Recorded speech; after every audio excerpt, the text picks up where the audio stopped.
Hey everybody, it's Peter Dills for KJLA Television. It's that time of year again, yep. Gobble, gobble, gobble. It's the holiday season coming upon us. In a few seconds, I'm going to introduce you to a very good friend of mine. His name is Randy Fuhrman. He's been doing events for over 30 years. Corporate events, he even does weddings. Plus, he has catered some of Hollywood's biggest and best parties. Yeah, this guy knows what he's talking about. It's the holiday season. Yeah, we can get really stressed this time of year. But Randy has come up with some tips for you, my loyal viewer. So let's meet Randy Fuhrman. Thank you, Peter. And what we're going to do is I'm going to make Thanksgiving a little easier for you this year. I start out with Mrs. Cubbins because it has all the seasonings in it. It's already ready to go. What I do is I add my liquids, which is like 2 cups of chicken stock. I use free range. I use a half a cup of sherry, which is kind of a little different. But I take my celery, which I use a lot more than normal, 2 cups. I use 2 cups of chopped onions. I do a pound of mushrooms. And when I do the mushrooms, I saute them in butter until they get really, really crisp. They have a great flavor, and then I flame them in a little bit of sherry. This year I'm using Sunsweet cherries, great.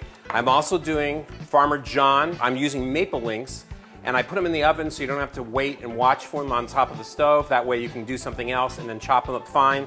And if you want to make it a little more southern, you can actually put some pecans in, and what I would do is saute them in a little butter. Then I mix it all up, and as you can see, I'm going to mix them in a second. When it comes out, it has the sausage, the cherries, and then I use the chicken stock here. On the smaller ones, what I chose to do is I made a vegetarian. So everything, it's with vegetable stock, not chicken stock. So you can kind of help everybody so everybody has a good Thanksgiving. So what I'm going to do is I have in the back of me, the stove, I have all the ingredients going, but I'm going to take the 2 bags of Mrs. Cubbinson's with the sausage and cherries, Farmer John sausage, the Sunsweet cherries. What I do is I pour it all in with the chicken stock, butter, all of it. Then what I'm going to do is I'm going to mix it all. You want to make sure it gets really wet. I normally do not stuff the turkey. I like it in molds like you can see in the loaf pan I made and also the muffin pans. But you can even use a bundt pan if you don't have the muffin pans or the loaf. You can just use anything. So now this is all mixed. See how beautiful it is in color-wise? What I would do is just let it sit for probably 10 or 15 minutes before I choose to mold it. I use butter. Butter it really well so that it won't stick when you turn it over. So Thanksgiving is a turkey, always.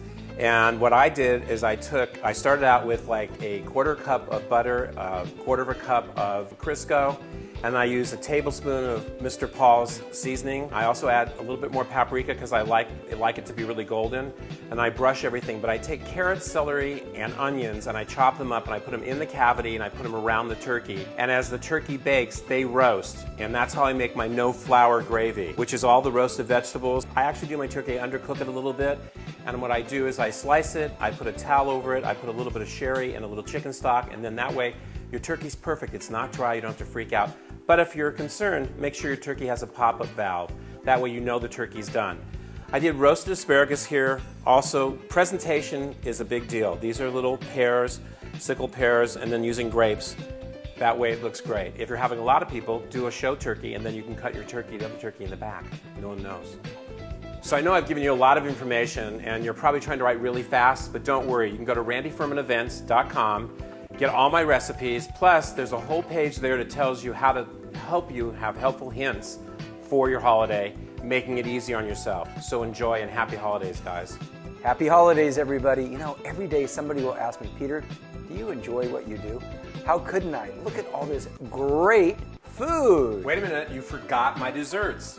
They're Randy's brownies. I make over 50 types. Why don't you try my Snickers? You can actually get them online. Here you go.